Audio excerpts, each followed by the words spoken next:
시끄러워 닦아버리세요. 자, 저번 주부터 우리 계속된 이제 개원 20주년 행사의 일환으로 우리 이제 직원들 특강을 준비했는데요. 오늘 특강은 이리로 오시죠. 이쪽에서 네. 소개를 받으시죠. 정선아 원장님이고요. 원래 산부인과 전문의인데 지금 압구정에 지금 이제 두 번째 뭐 항상 제 2의 봄하고 헷갈려. 두 번째 봄 여성 의원을 하고 있고 이제 여성의 건강하고 미용하고 그쪽을 다 책임지고 있고 뭐 아는 분은 아시겠지만 여성용품을 나노베라고 그거를 여성용품을 이제 개발해서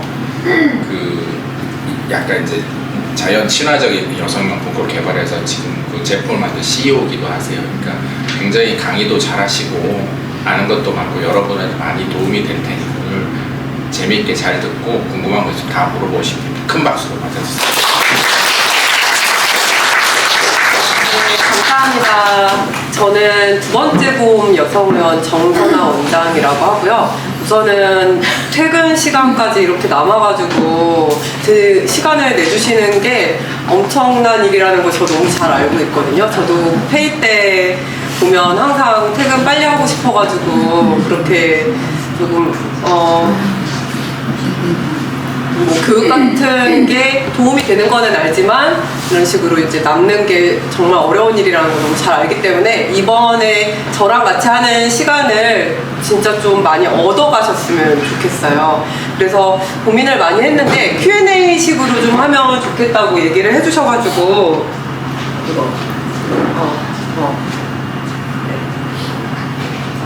Q&A 식으로 해주면 좋겠다고 해서 제가 그 질문들을 조금 대충 봤는데 이제 엮어가지고 같이 설명을 해드릴 수 있는 것들이 있겠다. 그리고 아무래도 일하시고 그럼 바쁘신데 산부인과는 더 가기 싫은 곳이잖아요. 사실 저도 산부인과 전문이지만 제가 산부인과 전문의가 아니었으면 산부인과는 정말 더더욱 가지 않을 것 같은 곳이거든요. 비록 병원에서 일하시는 우리 선생님들이어도 좀 아마 산부인과 가가지고 우리가 속옷도 벗고 이렇게 해야 되는 게 진료를 보는 게 쉬운 일은 아니실 거라고 이제 생각이 들어요. 그래서 진료 보는 것처럼 좀 진료실에서 물어보셨을 때 또 궁금했었던 거 많이 얻어갈 수 있는 그런 시간으로 좀 만들어 보려고 준비를 했습니다. 우선 내용이 정말 방대하더라고요. 내용은 막 질문이 진짜 많았고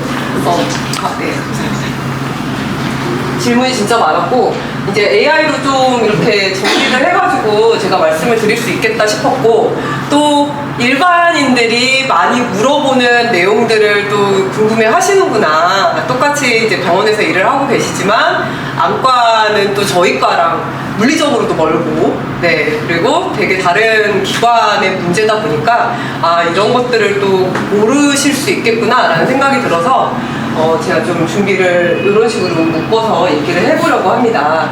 우선은 첫 번째는 제가 먼저 생리통에 대해서 많이 물어보셨어요. 근데 생리통에 대해서 하나하나 먼저 막 질문에 대해서 답을 하자니 이거를 먼저 설명을 하고 들어가는 게 좋을 것 같아서 제가 정리를 해봤고요. 생리통은 두 가지 종류가 있습니다.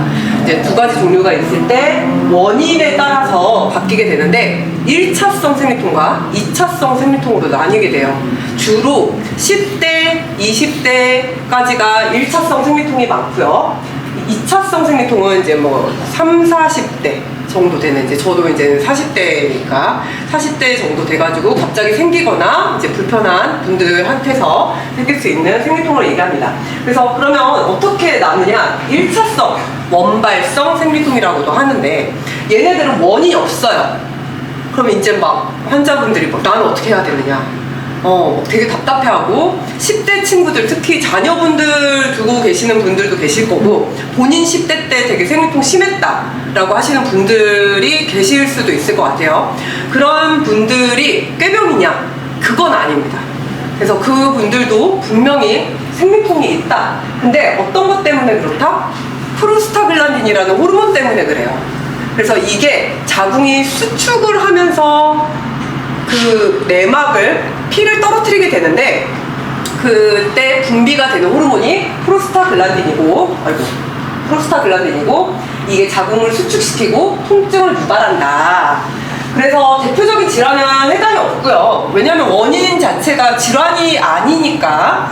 그 다음에 통증 양상은 소경 후 주로 젊은 친구들 생리 첫 하루 이틀 때 심하고, 그래서 보통 저희가 이제 왔을 때는 환자분들의 나이를 먼저 보고 그 다음에 이제 혹시나 젊은 친구들도 혹이 있는 경우가 드물지만 있어요. 그래서 산부인과 전문의 제 입장에서는 놓칠 수 없기 때문에 초음파를 보고, 특히 어린 친구들 같은 경우 10대 친구들이나 아니면 성경험이 없는 친구들은 항문 초음파를 좀 불편하지만 잘 봐드리고, 거기서 크게 문제가 없다면 이제 원발성 생리통이구나 라고 진단을 합니다. 그러면 얘네들은 어떻게 하냐? 진통제예요, 결국에. 그러면 이제 진통제 하면 엄마들이 물어보는 게 뭐 중독되지 않냐, 내성 생기지 않냐 이러는데, 크게 내성이 생길 정도로 그러지는 않습니다. 그리고 만약에 이 진통제, 소염 진통제로도 조절이 되지 않으면 야즈라고 들어보신 분들 계실까요? 야즈라고 하는 4세대 경구 피임약을 쓰게 됩니다. 그래서 호르몬 밸런스를 조금 맞춰준다라고 생각하시면 될 것 같고요. 치료 목표는 삶의 질을 개선해야 되니까 통증을 조절하는 게 이제 치료 목적이라고 보시면 될 것 같아요. 그러면 2차성 생리통은 뭐냐? 이제 저희 같은 40대 특히나 많이 나타나게 되고 30대부터 좀 더 증가하게 되고 특정 부인과 질환이 있어야 됩니다. 그래서 초음파를 이제는 보게 됐을 때 자궁 근종이라던가 뭐 아니면 다른 여러 가지 자궁 내막증, 선근증 이런 것들이 있는 분들한테서 생기는 생리통을 말해요. 그래서 여기 보면 자궁 내막증, 선근증, 근종, 성인 이후 새로 발생하거나 점차 악화되는, 나이가 먹을수록 시간이 지날수록 점차 악화되는 그런 성격을 가지고 있고, 진단은 여러 가지 이미징 스터디, 안과는 이미징 스터디 같은 게 뭐가 있는지 제가 진짜 다 까먹었는데, 저희는 대표적으로 초음파, 그 다음에 조금 더 큰 병원으로 가면 MRI라든가 CT 같은 것들 이런 걸 통해서 찍고요. 그 다음에 치료는 이 원인을 해결해야 됩니다. 그래서 수술적인 방법이 들어갈 수도 있고, 뭐 호르몬 치료가 될 수도 있고, 그 다음에 여러 가지 이제 방법들을 써가지고 치료를 하게 되는 거죠. 그래서 치료 목표는 이 기저질환이 악화되는 거를 막는 게 원인이다. 그래서 지금 첫 번째 보면 생리통의 원인이나 치료 방법은 이라고 주셨는데, 이게 그냥 얘기할 수가 없는 거예요. 이게 종류에 따라서 다르기 때문에 생리통이 종류에 따라서 뭔지를 보고 그 다음에 저의 설명 자체가 완전히 달라진다 라고 보시면 될 것 같고, 생리통이 있는 분들은 반드시 부인과 가가지고 초음파는 한 번씩 보셨으면 좋겠고요. 한 1년에 한 번 정도는 초음파를 조금 보셨으면 좋겠어요. 그 다음에 생리통도 유전이 되나요? 생리통도 유전이 조금 되는 것 같습니다. 근데 이게 뭐 확실하게 있다, 뭐 없다 이런 건 없고, 교과서적으로는 유전이 좀 된다고 되어 있어요. 그래서 유전적인 것도 있고, 생리통이 갑자기 심해지거나 양이 늘었을 때 자궁 내막증, 자궁 근종의 신호 구별법. 보통은 자궁 내막증이라든가 아니면 자궁 근종 같은 게 있는 경우에는 생리양이 바뀌는 경우가 같이 있습니다. 그러니까 우리가 패드를 했을 때 너무 많이 젖는다거나 아니면 양이 너무 많아서 갑자기 샌다던가, 또는 골반통 같은 것들이 같이 생리통, 생리하지 않는 시기에도 골반통이 생긴다던가, 아니면 우리가 성관계를 할 때 성교통 같은 것들이 생긴다던가, 이런 다른 통증 같은 것들이 동반됐을 때는 이게 1차성 생리통이 아니라 2차성 생리통일 수도 있겠다, 이렇게 볼 수가 있어요. 그래서 그런 뭔가 다른 생리통 말고 다른 증상들이 있을 때는 조금 그렇게 생각을 해보셨으면 좋겠어요. 그 다음에 여러분들 생리통이 심할 때 온찜질이나 따뜻한 차를 마시는 게 실제로 효과가 있는 건지, 요거 생리통 우선 좀 궁금한데, 생리통 있으신 분들 한번 손들어 보라고 하면 부끄러우실까요? 저는 있었거든요. 저는 나이 먹어서 많이 좋아져서 아마 1차성 생리통일 것 같고, 저 같은 경우 자궁내막종이 있어서 2차성 생리통도 있을 수는 있을 것 같은데 뭐 그냥 옵저베이션 하고 있는 양상이고 저의 양상은 1차성 생리통이었어요. 나이 먹으면서 되게 많이 좋아졌고 근데 이제 본인들이 있을 때 뭔가 찜질이라던가 이런 것들을 하시는 게 실제로 효과가 우선 있습니다. 왜냐면 자궁의 이제는 수축으로 인해서 생리통이 일어나게 되는데 자궁에 흘러가는 자궁 동맥이라든가 정맥을 조금 더 이완시켜주는 효과가 있어서 온질짐 같은 것도 도움이 되고요. 그 다음에 1차성 생리통 같은 경우는 약간 자세나 이런 거에도 영향을 받습니다. 그래서 뭔가 자세가 안 좋다거나 아니면 뭐 어디 신경이 눌린다던가 유추신경이 눌린다던가 왜 웃으세요? 그리고 그런다든가 아니면 이제 근육 같은 게 또 땡긴다든가 이랬을 때 같이 방사통이나 이런 걸로 같이 생기는 거를 구별을 못할 수도 있기 때문에 자세 뭐 스트레칭, 요가 이런 것들을 하면서 온찜질을 같이 하시면 도움이 많이 되실 수 있어요. 그리고 영양제 같은 것들은 사실 여기저기 회사에서는 도움이 된다고 얘기는 하고 있는데 저는 크게 이게 큰 대세에 영향을 준다고는 생각하지 않습니다. 하지만 영양제 같은 걸 먹으면 어쨌든 전신의 컨디션에 도움을 주니까 영양제 드시는 거를 반대하지는 않는다. 그냥 드시고 싶은 거 있으면 드셔도 괜찮습니다. 라고 말씀을 드리고요. 생리하는 주간에 운동해도 되나요? 운동해도 됩니다. 네, 운동하셔도 되고요. 이거는 운동하기 싫으신 분들의 핑계일 수도 있어요. 생리하실 때 운동하셔도 되고 단 격한 운동은 조금 컨디션이 좋지 않기 때문에 피하시는 거를 추천하고 좀 이완할 수 있는 요가나 필라테스 같은 것들을 하시는 거를 추천드리고 특히나 또 걷는 거 정도 러닝까지는 조금 무리가 될 것 같고요. 자기 몸에 무리가 되지 않는 선에서 운동을 하시는 걸 추천드립니다. 그래서 우선 생리 1, 2주 전 허리 통증이 너무 심한데 통증 없애는 방법. 이게 또 누가 이런 증상이 있으신 것 같은데 우선은 1, 2주 전에 통증이 심하다 하시면 저는 첫 번째로 우리가 어떤 생리통인지 구별을 해야겠죠. 그러려면 산부인과를 가셔서 초음파를 보셔야 됩니다. 우선 제 생각에는 여기 계신 분들 중에 1년 이내에 산부인과 안 가신 분들 되게 많으실 것 같은데 혹시 나 1년 산부인과 간 지 1년 넘었다. 손. 다 잘 다니시는 걸까요?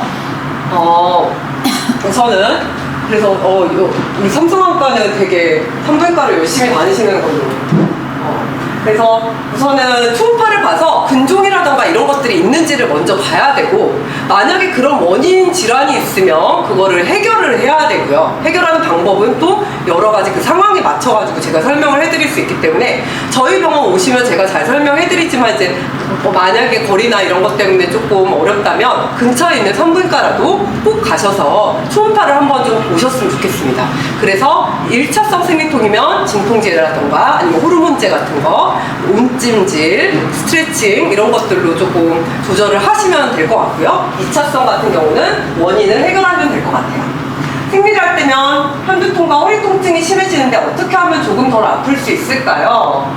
요거는 아마 PMS 증상이 같이 동반된 분일 수도 있어요.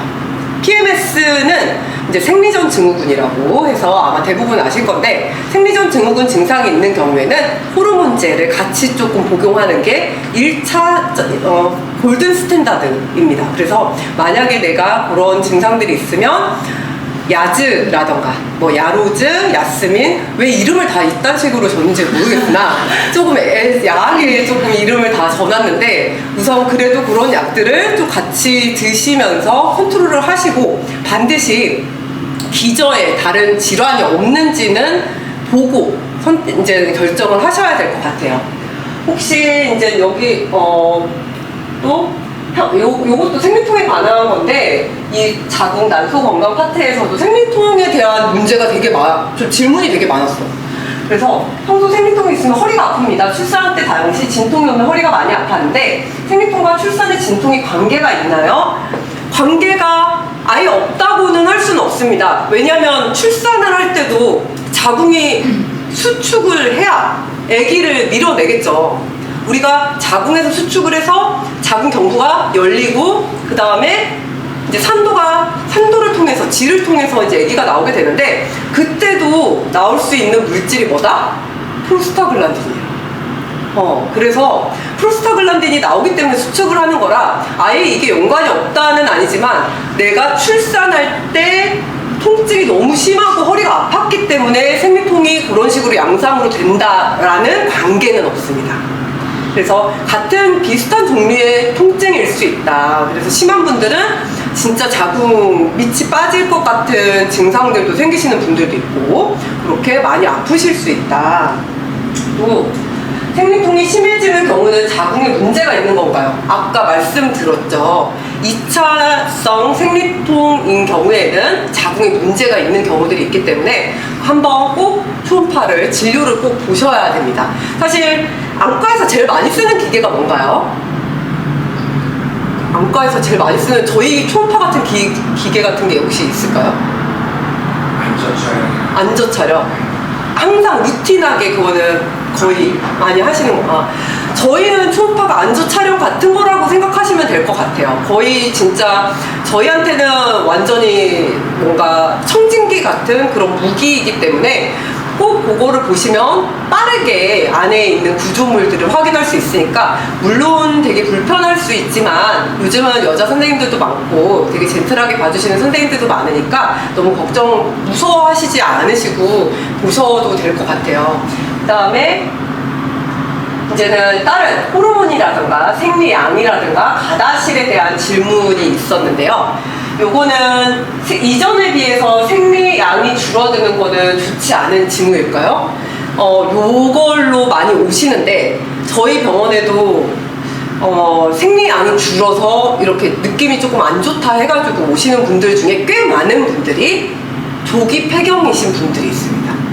그래서 우선은 나이가 들에 따라서 우리가 폐경이 가까워지는 거는 맞으니 나이가 들에 따라서 노화에 의해서 여성 호르몬이 좀 적게 나오고 그러면 생리양이 줄어드는 거는 맞는데 문제는 내가 아직 20대야 30대야 하는데도 생리양이 너무 줄어드는 것 같다 하시면 그거는 반드시 초음파와 난소 나이 검사를 하셨으면 좋겠어요.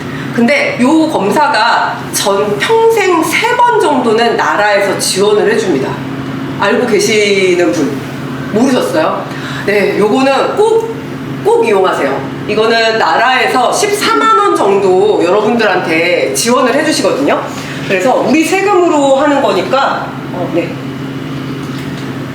사실 나라에서 세금 쓰는 것 중에서 크게 마음에 안 드는 것들이 많은데 저는 요거는 꼭 이용하셨으면 좋겠고 보건소 가입력 검사라고 핸드폰으로 치시면 아마 금방 찾으실 수 있을 거예요. 그래서 보건소에서 신청을 하셔가지고 그걸 이용해서 하시면 훨씬 더 AMH라든가 비급여 초음파에 대해서 지원을 받으실 수 있어요. 그래서 20대 한 번, 30대 한 번, 40대 한 번 이렇게 사용하시면 나의 그런 생식능을 제대로 평가할 수 있고 내가 저 같은 40대 같은 경우는 내가 갱년기가 좀 빨리 오는지 이런 것들도 평가를 하실 수 있습니다. 그래서 그런 것들 해보면 좋을 것 같고 생리 불규칙으로 인해 호르몬 주사를 많이 맞아도 괜찮은 건지 생리 불규칙한 분들 아니면 무월경이 심한 분들한테서 저희가 이제 생리 유도 주사 같은 거를 놔드리는데 생리 유도 주사는 많이 맞아도 상관이 없어요. 우리 생물 시간 옛날에 배웠던 거 보면 여성 호르몬은 2가지 종류가 있는데 에스트로겐과 프로게스테론이라고 하는 2가지 호르몬이 있거든요. 근데 저희가 드리는 주사는 뭐다? 프로게스테론이에요. 그래서 우리 몸에서 나오는 프로게스테론을 밖에서 넣어주는 거기 때문에 그 주사를 맞는다고 해서 몸에 문제가 생기거나 그러지는 않습니다. 그래서 그런 거 걱정은 안 하셔도 될 것 같고요. 단 생리를 유도하는 주사를 맞아야 될 정도로 계속 생리를 안 한다 한다면 그거는 진짜 뭔가 안 좋은 문제, 다낭성 난소 증후군이라든가 아니면 진짜 조기 폐경 같은 것들이 생길 수 있으니까 반드시 병원 진료를 받으셔야 돼요. 그래서 생각보다 우리 몸에 대해서 여성분들이 관심이 되게 많은 데에 비해서 실질적으로 조금 아는 게 많이 좀 부족할 수 있구나, 정말 진짜 중요한 정보가 좀 떨어질 수 있구나라는 생각이 많이 들었고요. 그 다음에 이제 가다실에 대한 건데, 가다실은 제가 이제 준비를 했고요. 가다실은 저는 무조건 맞아라 라고 말씀드립니다. 가다실 아마 안 맞으신 분도 있는데, 저 같은 경우는 저희 엄마도 그냥 맞춰드렸거든요. 저희 엄마가 뭐 당연히 60대 후반이시니까 60대 초반에 제가 맞춰드렸던 것 같아요. 그러면 아무 소용없는 거 아니냐, 애 다 낳고 뭐 나 이제 나이 먹었는데, 그래도 만약에 인유두종 바이러스가 있으신 분들은, 가다실을 맞으신 분들이, 물론 저거는 예방약이기는 하나, 저 백신을 맞았을 경우에는 좀 더 내가 바이러스가 없어진 속도가 빠르다고 합니다. 그래서 치료까지는 아니나 그래도 약간 비슷한 효과를 기대할 수 있는 백신이기 때문에 무조건 맞으셔야 되고, 우리가 남자분들도, 남자친구라든가 아니면 자식 중에 아들이 있다거나 이럴 경우에도 맞히셔야 돼요. 왜? 우리가 섹스는 같이 하는 거지 이게 혼자서 하는 게 아니기 때문에 반드시 같이 맞아야 됩니다. HPV는 성병이에요. 우선은 얘는 성병이에요. 얘 성병이라고 하면 이제 환자분들 되게 기분 나빠하시는데, 뭐 우리가 인정할 건 인정해야죠. 그리고 관계를 할 수는 있으니까. 단 이제 제대로 알고 우리가 대응을 해야겠죠. 그래서 백신을 맞아야 되는데, 가다실 9을 저는 맞으시라고 말씀드리고, 나라에서는 우리 어린 친구들, 10대 친구들을 지원을 해주고 있는데, 요거를 지원하지 않아요. 요거는 지금 보시면 9이라고 들어가 있는 말 자체가 9개 번호의 바이러스를 커버할 수 있는 능력을 가진 백신인데, 나라에서 지원해주는 거는 서바릭스 또는 가다실 4예요. 그래서 약간 우선 자식들이 있으신 분들은 먼저 그걸 맞추시고, 나중에 네가 알바해가지고 돈 벌어서 맞아라 라고 저희 팀장님 같은 경우, 저희 실장님 같은 경우는 그렇게 얘기를 하셨다고 하더라고요. 그리고 아니면 내가 좀 경제적 여유가 있다 하시는 분들은 남자든 여자든 가다실 9으로 맞추셔야 됩니다. 그래서 이게 왜냐, 일반 가다실은 6번, 11번, 16번, 18번을 커버하고 있는데, 가다실 9 같은 경우는 이 뒤에 번호를 더 커버하는 경향이 있어요. 그래서 이 6번, 11번, 16번, 18번은 사실 제가 산부인과 전문의로서 일하면서도 얘네들이 나오면 좀 긴장하거든요. 검사에서 이 번호가 있는 분들은 6번, 11번 같은 경우는 거의 다 곤지름이 생깁니다. 요거 걸리면. 그래서 곤지름이 뭐냐? 곤지름은 성기에 사마귀가 생겨요. 네. 그 남자 페니스라든가 여자의 음부에 브로콜리가 생긴다고 생각하시면 돼요. 그래서 그런 것들을 이제 씻다가 보면 만져지거나 약간 간지럽다라는 느낌이 생겨가지고 이제 저희 병원에 오시게 되는데, 그러면 이제는 제가 확인하고 보통 레이저 치료를 하게 됩니다. 레이저 치료는 사실 의료진 입장에서 저도 곤지름 환자분들은 물론 제가 도와드려야 되는 환자분들이지만, 레이저 치료를 하면서 저희도 막 날리거든요, 바이러스가. 그래서 이제 쉴드 같은 거 하고, 이제 뭐 흡입기 같은 거 옆에다가 이제는 석션 같은 거 하면서 그런 식으로 해야 되는 거라서, 조금 저희도 그런 환자분들이 오면 이제 마음 다 잡고 이제 조심해야겠다 하고 이제 들어가서 레이저 해드리는 환자분들이고, 그 다음에 16, 18번은 고위험군이라고 해가지고 자궁경부암을 되게 쉽게 일으키는 그런 바이러스고, 그 다음에 이 구강암을 일으키는 바이러스이기도 합니다. 사실 뭐 오럴 섹스를 다 하죠. 그래서 옛날에는 구강, 이 인후두암의 1등 원인이 흡연이었어요. 근데 이제 완전히 바뀌었습니다. 이비인후과에서 완전히 다 바꿨어요. 얘가 원인이다. 해서 이제 HPV가 있는 분들은 우리가 구강 내에도 있을 수 있고, 특히 16번, 18번 같은 경우는 암을 되게 잘 일으킬 수 있는 그런 번호라서 되게 좀 무서운 애들이라서 가다실 4는 얘네들을 커버를 하고, 아니 선생님 그러면 이거 맞으면 되겠네요, 이게 더 싸니까 할 수 있을 텐데요. 저는 가다실 9을 맞으시라고 말씀드렸어요. 왜냐? 이게 우리 동북아시아에 많이 퍼져 있습니다. 우리가 파트너를 만나면 어디 뭐 미국을 가서 만난다거나 아니면 영국을 가서, 물론 요즘은 글로벌하게 섹스를 하는 경향이 있지만 저희 환자분들 봐도 되게 글로벌하게, 요즘은 외국인 남자친구, 여자친구도 정말 많더라고요. 저희도 보면 그런 친구들이 많은데, 사실상 이 지역의 로컬 내에서 파트너를 만날 수밖에 없죠. 그러다 보니까 이게 일본, 중국, 한국에 특히 많고, 얘네들이 암의 전암병변을 일으키는 포텐셜이 더 높습니다. 그래서 저는 가다실 9을 맞으라고 말씀을 드리는 거고요. 그래서 요거는 꼭 알고 계셔야 되고, 그러면 어떻게 맞아야 되냐? 여기 백신으로 예방 가능한 질환, 자궁경부암, 질암, 외음부암, 남녀 모두에서는 항문암 같은 것들 예방할 수 있고요. 플러스 구강암, 인후두암 이쪽, 구강 쪽까지 다 예방이 가능하고요. 그 다음에 아까 말씀드렸다시피 6번, 11번 같은 경우는 곤지름, 그리고 성기사마귀 같은 것들. 성기사마귀가 성기에만 생기는 게 아니라 이 구강에도 생기는 경우들이 있어요. 그래서 내시경 같은 거, 우리 수면 내시경 같은 거 할 때 구강 내에 성기사마귀, 곤지름 같은 것들이 있는 환자분들이 가끔 계신다고 내과 선생님들, 제 친한 내과 선생님들한테도 여쭤보니까 그런 얘기들을 많이 하시더라고요. 그래서 지금 보시면 얘를 어떻게 맞아야 되냐. 우선은 우리 지금 요 나이 때 만 9세부터 45세 여성, 그리고 만 9세에서 26세 남성에서는 총 3회를 맞으셔야 되는데요. 이제 처음에 맞고, 그 다음에 두 번째 2달 뒤에 맞으시고, 그 다음에 4달 뒤에, 우선은 6달 만에 다 3차를 완료하는 게 목표다. 그래서 보통 오시면 가다실을 맞으시면 저희가 카드 같은 걸 드려요. 스케줄러 카드. 그래서 그거대로 오셔가지고 맞으시면 되고, 그러면 이제 근데 원장님이 휴가를 안 준다. 병원에서 일을 하라고 한다. 내가 그날 가서 가다실을 맞아야 되는데 원장님이 안 된다, 일을 하라고 그렇게 얘기를 하실 경우 어떡하냐. 그런 것들 이제는 내가 스케줄을 못 맞추면 어떡하냐 라고 제일 많이 질문을 하시는데, 만약에 내가 요 스케줄을 못 맞출 경우에는 1년 이내에만 완료를 하시면 됩니다. 1년 이내에만.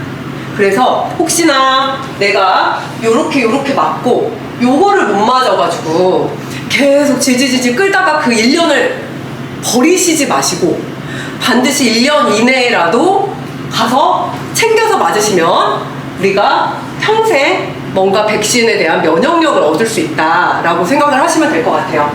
그리고 이 2회 접종하는 방법도 있는데, 요거는 어린 친구한테만 해당이 됩니다. 어린 친구라면 만 9세에서 14세 여아 및 남아에서만 해당이 되는 방법이라서, 요거는 사실 여기 성인이기 때문에 우리한테는 해당이 되는 방법은 아닙니다. 그래서 자녀분들을 맞추실 거라면 저렇게 2회를 맞추시면 될 것 같고요. 얘도 마찬가지로 6개월 이내 맞추시면 될 것 같아요. 그래서 이거는 PM이고, PM은 조금 이따가 설명드리고요. 그래서 봤을 때 지금 가다실은 평생 3번만 맞으면 되나요? 네, 3번만 맞으시면 됩니다.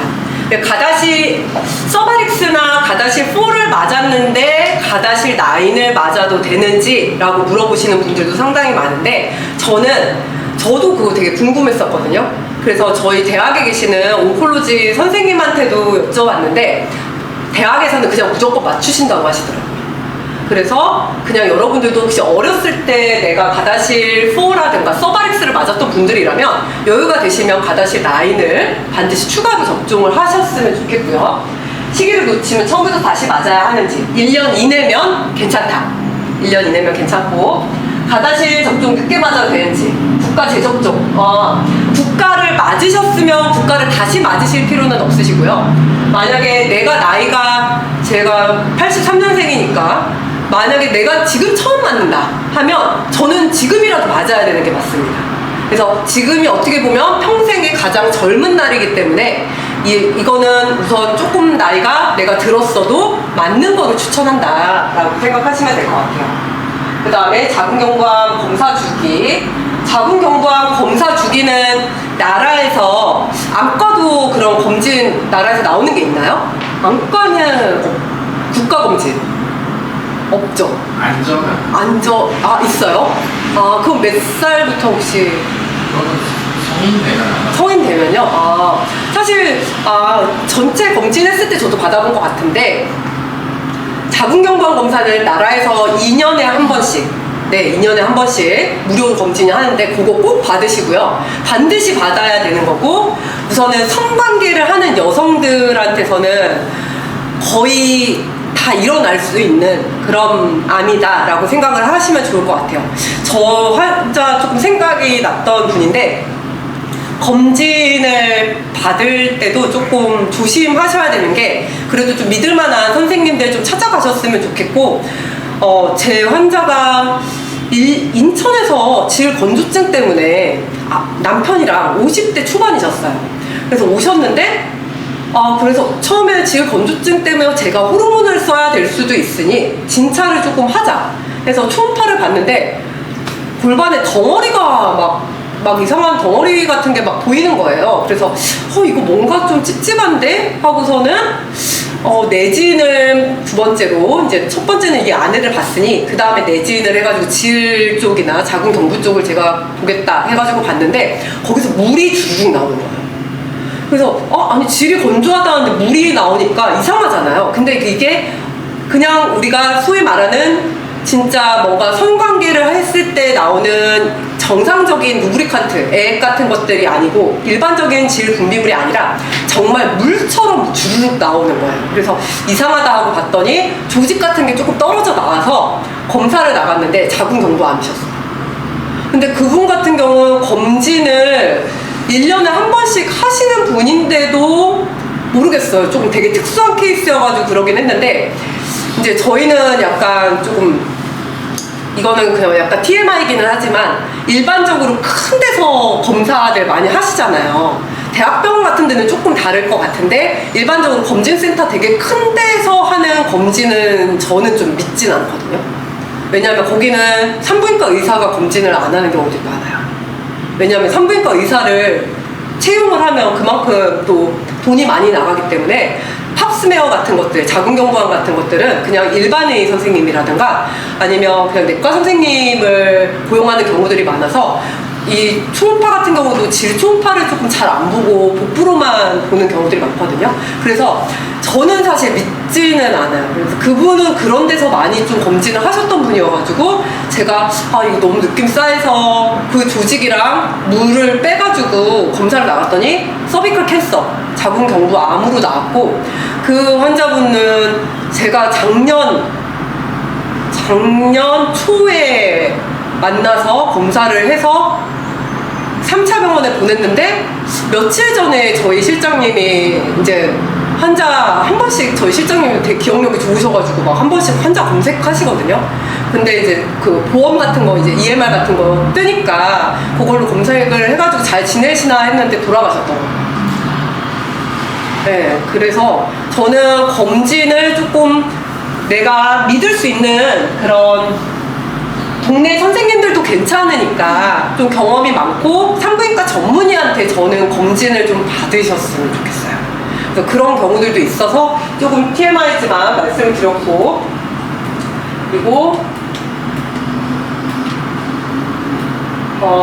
다른 피임 방법에 대한 질문이 나와서 그 뒤에 말씀드릴게요. 피임약이나 호르몬 치료가 혈관성 안질환 위험과 관련이 있는지 궁금합니다 라고 되게 학구적인 질문을 주셨는데 우선은 만약에 이제 저희 피임약에는 에스트로겐과 프로게스테론이 들어있거든요. 여성 호르몬은 그 두 가지예요. 근데 이 에스트로겐이 뭐를 만들 수 있다? 혈전을 만들 수 있어요. 그래서 약간 비만이 심한 뚱뚱하신 분들이라던가 아니면 담배를 피는 35세 이상에서는 혈전 리스크가 되게 커질 수 있습니다. 그렇기 때문에 저는 이게 직접적으로 피임약이 안질환이랑 연관이 있다라고 보기는 조금 어렵겠지만 혈전이 생겨서 다른 눈의 혈관에 문제가 생긴다면 그런 식으로 영향을 줄 수 있지 않을까라고 생각이 돼서 그래서 이제 보통 일반적으로는 35세 이상에서는 저희가 피임약을 처방하지 않아요. 담배 끊고 오셔라. 아니면 근데 이게 아예 처방 자체가 못하게 이제 산부인과 학회에서 금기로 되어 있어가지고 저희가 하면 그게 이제 의사가 잘못하는 거예요. 그래서 반드시 이제는 저희 초진 진료 기록에는 담배 피시는지 그런 것들 다 확인하고 근데 요즘은 또 여자친구들이 담배 피는 친구들이 꽤 많아가지고 그거 자체가 문제가 되는 건 아닌데 부인과 쪽에서는 담배가 이렇게 피임약을 쓸 수 없는 그런 상황을 만들고 혈전을 올리고 아까 말씀드렸던 요 HPV라는 휴먼 파필로마 바이러스 인유두종 바이러스를 액티베이션 시키는 가장 큰 원인이에요. 그래서 제가 조금 기억이 났던 거는 제가 레지던트 때 이렇게 쭉 보면 항상 자궁경부암 환자분들이 되게 예쁜 분들이 많거든요. 희한하게 예쁜 분들이 많고 그래서 이제 저희 교수님 말씀으로는 자궁경부암은 예쁜 사람들의 암이고 난소암은 수녀님의 암이라고 얘기를 많이 하셨어요. 그러니까 왜 난소암 같은 경우는 임신을 잘 안 하거나 이런 분들한테서 더 많이 생길 수가 있거든요. 그래서 임신을 안 하는 수녀님들 같은 경우에 더 많이 생긴다. 그래서 자궁경부암 환자분들을 제가 히스토리 테이킹을 하다 보면 거의 100% 흡연자세요. 그래서 조금 이제는 그런 흡연 같은 것들이 이제 산부 부인과 치료나 아니면 부인과 질환에 영향을 많이 준다라고 생각을 하시면 될 것 같고요. 그 다음에 이제 임신 사실을 모르고 약과 시술이나 약 처방을 받은 경우 실제로 가장 중요하게 확인하는 포인트가 궁금합니다. 이제 이게 되게 내용이 정말 방대해가지고 다 임신 사실을 모르고 거의 초기겠죠. 초기에는 저희는 오와 논이라고 그냥 표현을 하는데 그때는 만약에 문제가 되면 아기가 그냥 유산이 되거나 아니면 임신이 잘 유지가 됩니다. 그래서 완전히 쓰면 안 되는 약들인 어떤 약들이 있을까요?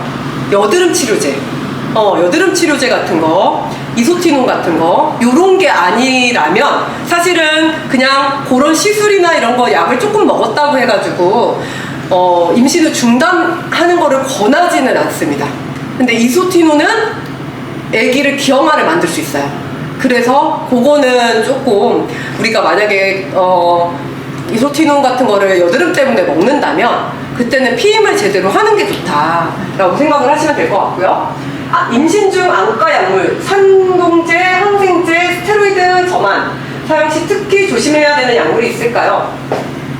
사실 모든 약을 쓸 때는 다 조심해야 되는데 이런 스테로이드 저만이나 이런 것들이 영향을 주는 거는 미미하기 때문에 완전한 금기라고는 생각하지는 않습니다. 그래서 항상 위험한지 어쩐지를 보고서는 줘야 될 것 같고요. 단 이제 뭔가 조금 안정적인 주스, 우리가 아기 기관이 다 만들어진 중기 이후에 그때는 이제 조금 써도 되고 이렇게 아예 먹는 거라든가 주사제로 들어가는 거는 좀 용량이 많이 들어가고 직접적인 영향을 주지만 이제 저만액 같은 경우들은 그렇게 크게 아기한테 문제가 되지는 않으니 너무 걱정하시지는 않으셔도 된다라고 말씀하시면 될 것 같습니다. 그 다음에 일반 유산균과 여성 유산균 둘 다 먹는 게 좋은지 한 가지만 드십시오. 다 드시지 않으셔도 됩니다. 네, 사실 이제 요즘 질 유산균 같은 것들도 많이 먹고 있는데 저는 모르겠어요. 제가 이제 생리대도 준비하고 나중에 질 유산균을 만들 수도 있고 뭐 하겠지만 저의 그냥 개인적인 의견은 저는 질 유산균이 그렇게 크게 도움이 된다고는 생각을 하지 않고 질 유산균보다 그냥 내 몸을 건강한 컨디션으로 만드는 게 훨씬 더 중요하다라고 생각을 하거든요. 그래서 유산균은 질 유산균이든 어쨌든 그냥 유산균이든 락토바실루스 계열들이 들어가기 때문에 그냥 드시는 거는 해가 되지는 않습니다. 그래서 보통 뭐 드시려면 한 가지만 드셨으면 좋겠고 그걸 꼭 먹어야 되느냐, 왜 질 유산균을 먹는데도 낫지 않느냐, 질염이 자꾸 생기느냐, 그거는 어차피 치료제가 아니기 때문에 너무 맹신을 하실 것까지는 없을 것 같다라고 말씀을 드릴 것 같아요. 피임 방법에 대해서 한번 조금 알아볼게요. 뭐 많이 아시는 분들도 계시겠지만 저는 사실 항상 저희 진료실에 오는 10대 친구들, 요즘은 10대 친구들도 성경험이 정말 많습니다. 그래서 무조건 피임해라. 네가 이제 성관계를 하는 것까지는 내가 막지 못하는 거는 아니. 단 피임은 무조건 해야 되고 염증이 있으면 병원에 반드시 바로 와야 된다. 그래서 성병 같은 것들이 생길 수 있고 그런 것들은 치료를 어떻게 해야 되는지 만약에 걸렸으면 제가 알려줄 테니까 반드시 우선은 피임은 무조건 해라 라고 말씀드리는데, 피임은 우리가 가장 흔하게 잘 쓸 수 있는 건 지뢰사정 피임 아닙니다. 지뢰사정은 절대 피임 아닙니다. 저희 낙태하러 온 친구들 중에 가임기가 아닌데 했고 지뢰사정 했는데 임신됐다고 하는 친구들 되게 많거든요. 그래서 특히나 여기 선생님들 중에 젊은 나이들이 많으시니까 젊은 분들은 되게 생식능이 좋다, 내가 어리고 젊은 만큼 생식능이 좋다라고 무조건 나는 언제든 임신할 준비가 되어 있는 몸이다 라고 생각을 하셔야 돼요.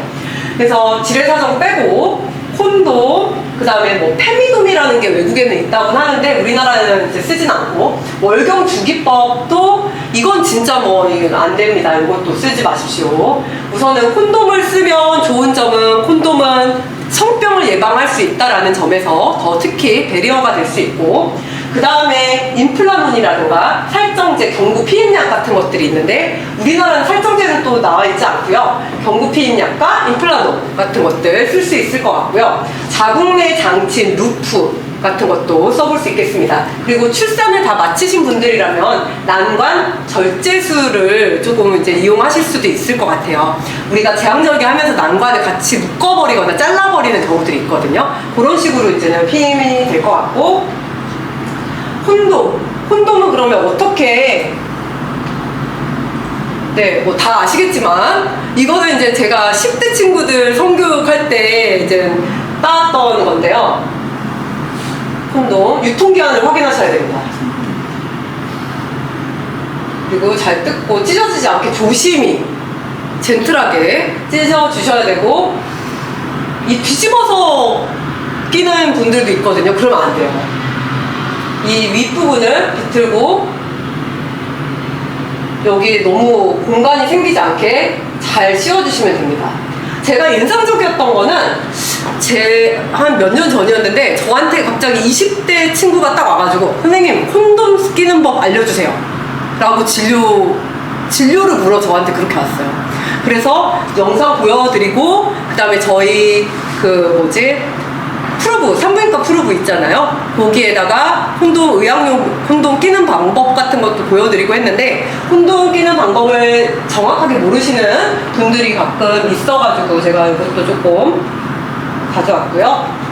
그 다음에 우리가 선택할 수 있는 피임은 이런 식으로 아까 말씀드렸다시피 하고, 경구 피임약 같은 경우는 생리 첫날에 복용하셔야 됩니다. 생리 첫날부터 복용하는 게 킥입니다. 그래서 성병 예방은 되지 않는다. 단 피임은 시간을 잘 맞춰서 드셔야 되고, 항상 제가 처방할 때 우리 친구들 묻는 질문이 선생님 술 마셔도 돼요?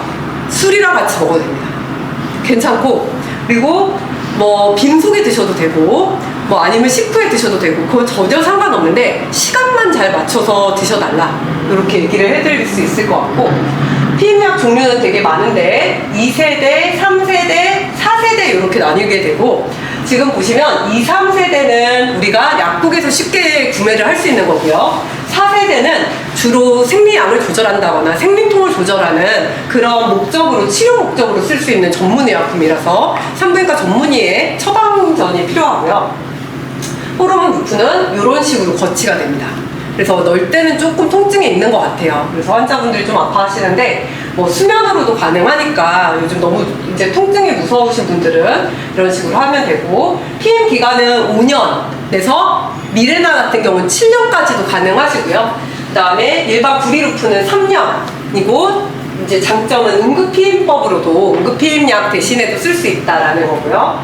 임플라논 같은 경우도 저도 되게 애용하고 환자들한테 많이 권유하는데, 요거는 PM 기간은 3년이고 삽입할 때 되게 금방 할 수 있어요. 근데 단점은 삽입 후 체중 관리가 안 되면 얘가 살에 파묻힐 수 있어요. 네, 그래서 진짜 뺄 때 막 거의 수술하듯이 이렇게 들어가야 되는 경우도 많고, 조금 케이스 레포트긴 한데 이 임플란트는 여기다가 하는데 여기 했을 때 얘가 폐로 혈관 타고 들어가는 경우가 강남 세브란스에서 한 케이스 그걸 제거한 경우가 있어가지고 그런 경우들도 있기 때문에 저는 넣을 때 되게 얇게 피부에 완전히 다 만져지게 넣습니다. 그래서 부작용 같은 거 궁금해 하실 텐데요. 부작용은 둘 다 이 루프라든가 아니면 임플라논이라든가 가장 흔한 부작용은 부정출혈이에요. 그래서 생리가 좀 불규칙하게 나올 수 있고 그런 식으로 출혈 같은 게 조금 생길 수 있어서 저희가 6개월까지는 조금 지켜보다가 6개월 이상 출혈이 있으면 제거를 권유하기도 합니다. 그래서 이런 방법들이 있다라고 보시면 되고, 응급피임약은 이런 것들이 있고요.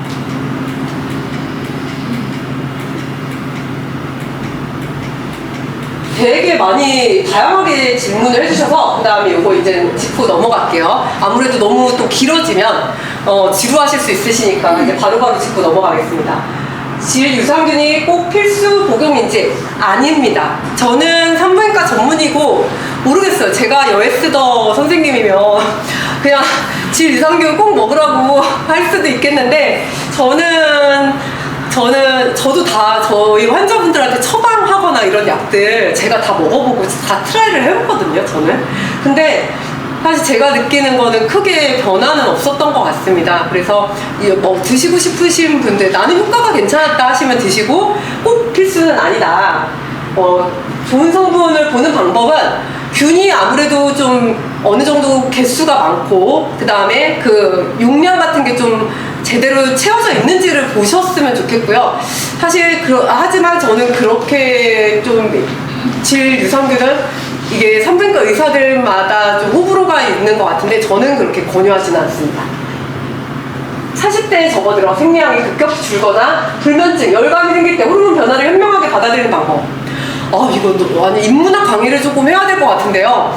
사실 되게 쉽지 않죠. 저희 환자분들 중에서도 이른 폐경이라든가 조기 폐경으로 오시는 분들은 한번 되게 크게 감정적인 그런 동요를 많이 이렇게 휘몰아치듯이 그런 시기를 겪는 것 같고, 특히나 여자들은 폐경이라는 것 자체가 요즘은 관리를 되게 다들 잘 하시기 때문에 외모만 봐서는 절대 뭐 40, 50대로 보이지 않으시거든요. 근데 폐경이라고 하면 되게 많이 막 우시는 분들도 있고 막 속상해 하시는 분들도 있는데, 그냥 좀 미리미리 저는 산부인과를 좀 다니시면서 내가 혹시 갱년기나 이런 것들이 아닌지 1년에 한 번씩은 호르몬 검사 같은 거를 좀 체크를 해보셨으면 좋겠고, 저는 우리 환자들한테 그렇게 얘기합니다. 이영애 전지현도 폐경 온다. 뭐 우리라고 안 오겠냐. 그렇게 이쁜 애들도 폐경돼서 늙고 호르몬제 먹을 수 있다.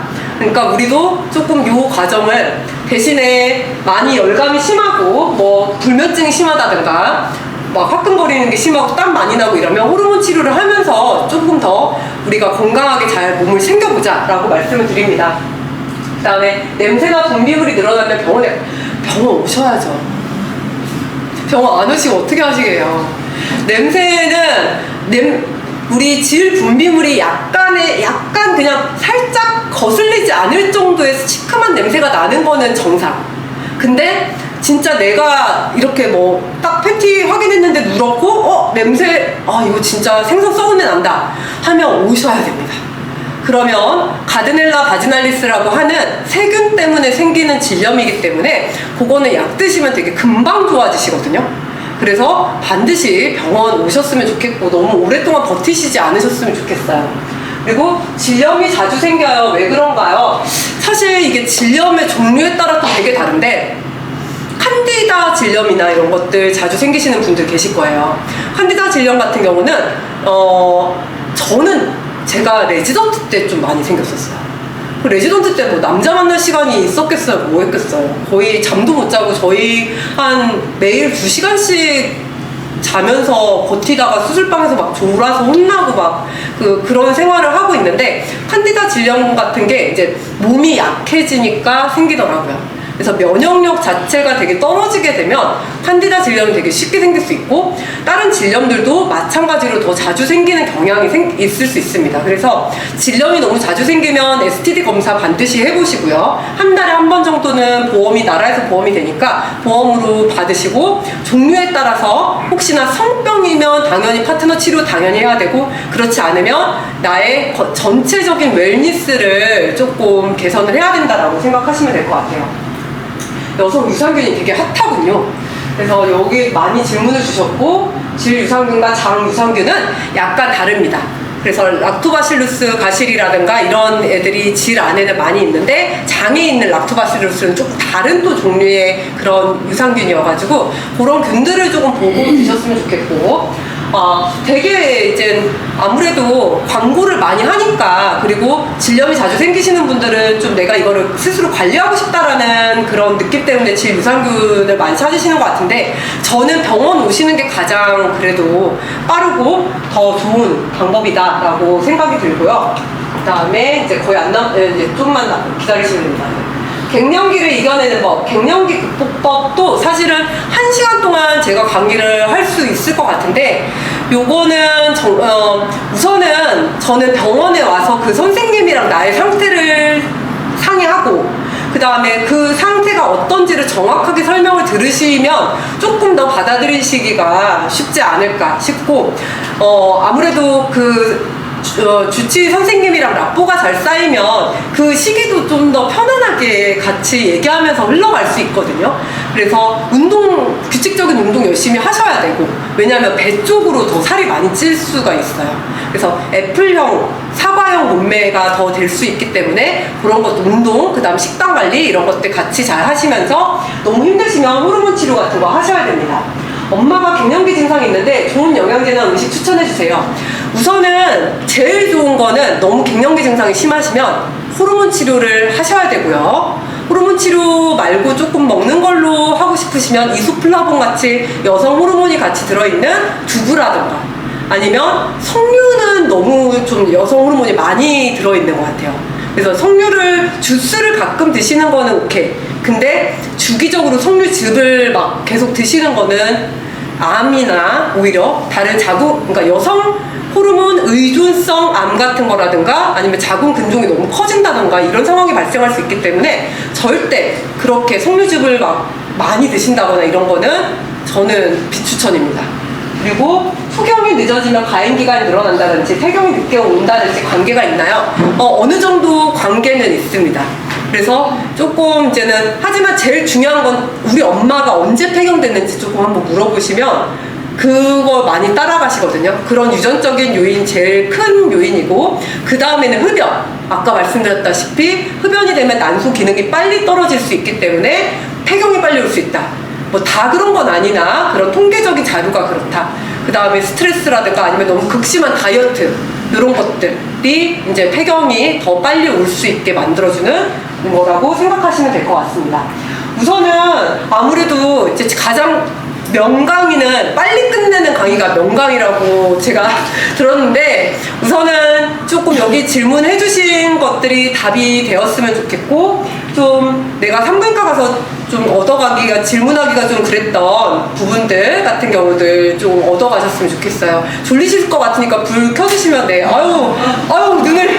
눈을 떠주시고 아니 근데 네. 저희 안과 강의할 때는 꼭 주는 친구들 오늘은 전부 눈을 따지는 아니 제가 너무 감사하고 아닙니다. 되게 피곤하실 텐데 일 오늘 다 하신 거잖아요, 그렇죠? 너무 이제 본인과 연관된 이제 강의를 잘 해주시니까 아닙니다. 그래서 우선 산부인과에 우선 질문 혹시 궁금한 거 질문하셔도 됩니다. 짧게 제가 잘 말씀드릴게요. 네. 아까 가다실 라인 이제 대략적인 비용하고 네네. 그거 백신 맞으면 혹시 또 이게 몸살에 부작용 날까봐 걱정하시는 아. 분들도 좀 간단히 설명해 네, 비용 같은 경우는 가다실이 이게 사입가가 비싸요. 그래서 비싼 백신은 맞습니다. 그래서 이제 저희 병원 같은 경우는 3회를 하게 되면 70만 원 정도. 네, 1회면 27만 원이에요. 네, 그래서 이제 비쌉니다. 사실 더 싸게 하면 막말로 세금 떼고 나면 남는 게 없습니다. 그래서 이제 가다실 같은 경우는 저희 병원 입장에서는 그냥 약간 그냥 의뢰해줘야 되는, 왜냐하면 그걸 안 맞으면 암의 리스크가 올라갈 수밖에 없기 때문에 꼭 그냥 필수로 해야 되고, 저희가 크게 남기는 거는 없는, 세금 구간만 많이 올라가는 그런, 저희끼리는 뻥 매출이라고 하거든요. 그래서 별로 막 그렇게 반가운 환자는 아니나, 그래도 학술적으로는 너무 중요한 백신이라서 안 맞으신 분은 있으면 반드시 맞으셔야 되고, 남자친구들도 요즘 많이 맞거든요. 남자친구들도 본인 몸 엄청 챙기는 분들이 있어요. 그런 친구들은 거의 다 맞으시더라고요. 저희 병원 같이 오시는 분들 보면. 그래서 그리고 나이가 조금 있어도 저는 경제적인 여유만 좀 된다면 맞으시는 거를 추천드립니다. 네, 좀 비싼 게, 그래서 저도 국회에 가서 MSD 회사랑 같이 국회의원들이랑 그런 것들 많이 얘기를 했었는데, 왜 가다실 라인을 지원을 안 해주고 옛날 거인 서바릭스 다 올드 패션 다 구닥다리를 애들한테 맞추냐 하는데, 그거 한참 얘기를 했는데 그거 안 되더라고요. 근데 이번에 남자까지는 확대했거든요. 남학생들까지는 확대를 해가지고 우선은 차근차근 이제 국가 예산으로 하다 보니 이게 잘 빠르게 되지는 않는 것 같고, 호주 같은 경우는 가다실 라인을 다 무료로 해줍니다. 그래서 호주는 자궁경부암 타파가 나라의 국가적인 목표예요. 그래서 전 세계에서 자궁경부암 발생률이 제일 낮은 곳이 호주예요. 그래서 그 백신이 되게 중요하고, 일본이 제일 조금 높은 편이다. 일본은 한번 백신 사고가 났었어요. 백신을 맞고 시저를 해가지고 경기 같은 거를 했어가지고 전 세계에서 약간 거기만, 일본만 가다실 백신을 제일 안 맞는 나라고 한데, 요즘은 다시 좀 이제 더 점점 늘어나는 추세고요. 부작용은 좀 아파요. 네, 조금 아프고 열이 조금 난다던가, 국소적으로 열이 좀 난다던가 이럴 수 있는데, 큰 부작용은 없다라고 보시면 될 것 같습니다. 그냥 일반적인 네. 백신만. 네, 맞습니다. 네, 저도 맞아봤던, 전 맞았을 때 제가 통증이 진짜 엄청 엄살 심하거든요. 근데 한 독감 백신 정도의 통증, 네, 정도 생각하시면 될 것 같습니다. 또 혹시 질문? 그게 남자들은 정말 잘 모르는 건데 무식한 질문이, 네. 질 유산균이라는 게 위로 먹는 거 말고 밑으로 먹는 거. 네, 밑으로 뿌리는 것도 있습니다. 네, 요즘 그래서 남자들은 전혀 모르는. 네, 아마 아실 거예요. 이게 아래로 스프레이처럼 뿌리는 질 유산균도 있는데, 그게 먹는 질 유산균이 어차피 먹어서 우리 먹으면 다 뭐로 가죠? 똥 오줌으로 나가잖아요. 그러니까 이게 어떻게 질로 들어가냐. 사실 저도 그렇게 생각하거든요. 이게 그래서 먹는 질 유산균이 그럼 질 입구 쪽으로 이렇게 뿌리는, 질에 직접 투입하는 그런 유산균은 아니에요. 그런 유산균은 아직 안 나온 걸로 알고 있고요. 요즘 여성분들이 사실은 너무 다 깨끗하셔가지고 다 자기 몸을 되게 막말로 저희 병원에 제가 말씀드리기를, 아니 왜 이렇게 저 깔끔하게 하는데 제모도 하고 뭐도 하는데 왜 이렇게 안 될까요? 그런 분들이 많으신데, 질 안에 넣고 세정하는 것들 많이 요즘 올리브영 같은 데 있고, 그런데 저는 굳이 추천드리지 않습니다. 질 안은 건들지 마세요. 질 안쪽은 그냥 건들지 않는 게 pH를 깨뜨리지 않는 방법이다. 굳이 그거를 여러분들이 쓰는 거는 비추천. 만약에, 그러니까 소위 말하는 직업 여성분들, 그냥 좀 그런 성관계가 너무 멀티플하게 멀티플 섹슈얼 파트너로 이루어지는 어쩔 수 없는 그런 분들이라면 모르겠는데, 일반적인 경우는 우리가 섹스 파트너가 단일 파트너이기 때문에 그런 거를 그냥 하지 마라. 오히려 이게 화장품으로 거의 허가가 나 있거든요. 저도 이제 개발해보고 뭐 이런 데 참여해보고 하면 거의 화장품으로 되어 있어가지고 pH를 오히려 깨트리는 경우들이 많습니다. 그래서 진료 볼 때도 질 안에 넣는 세정제 쓰고 질염이 더 생겨서 왔어요 라고 말씀하시는 분들도 많습니다. 그래서 그것도 꼭 말씀드리고 싶었던 거예요. 네. 요즘에 원래 세일에 가서 가니까 네. 여름이어서 그런지 차가운 생리대들이 나오더라고요.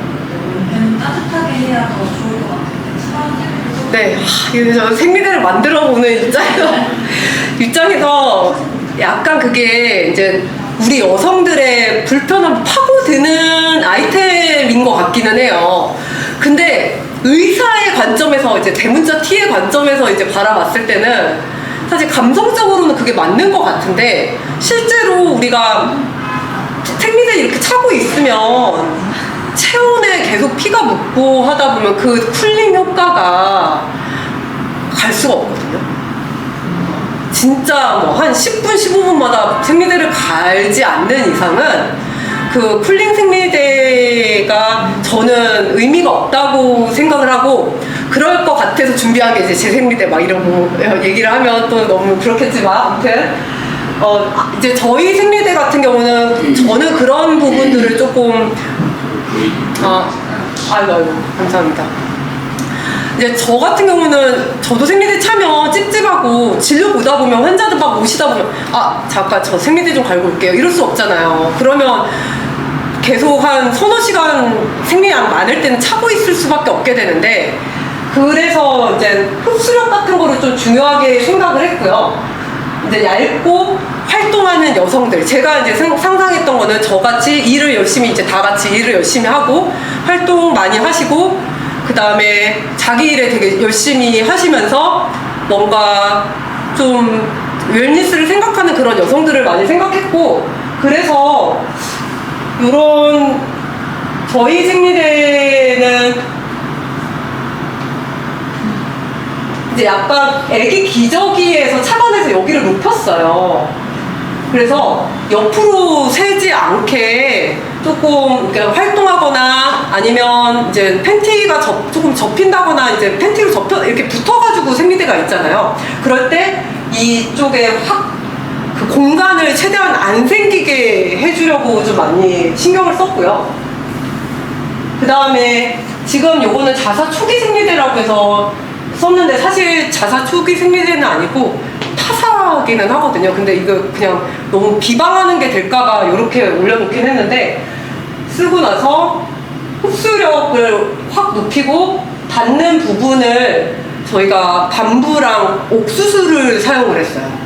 그래서 대나무랑 옥수수 사용해서 이런 식으로 탑패드 외음부 자꾸 질환 같은 게 생기는 분들을 좀 위해가지고 똑같이 눌렀을 때 이런 식으로 흡수가 거의 다 되게 해서 이제는 흡수력을 되게 많이 높였고, 여러분 다 가져오고 싶었는데 사실 나눠드리고 싶었는데 몇 분인지 제가 잘 몰라가지고 못 가져와가지고, 한번 제가 병원으로 한번 보내드릴 테니까 하나씩 좀 써보셨으면 좋겠어요. 제가 선물로 제 강의를 들어주신 분들 위해서 선물로 우리 실장님 제 명수를 좀 알려주시면 제가 하나씩 써보실 수 있게 보내드릴게요. 네.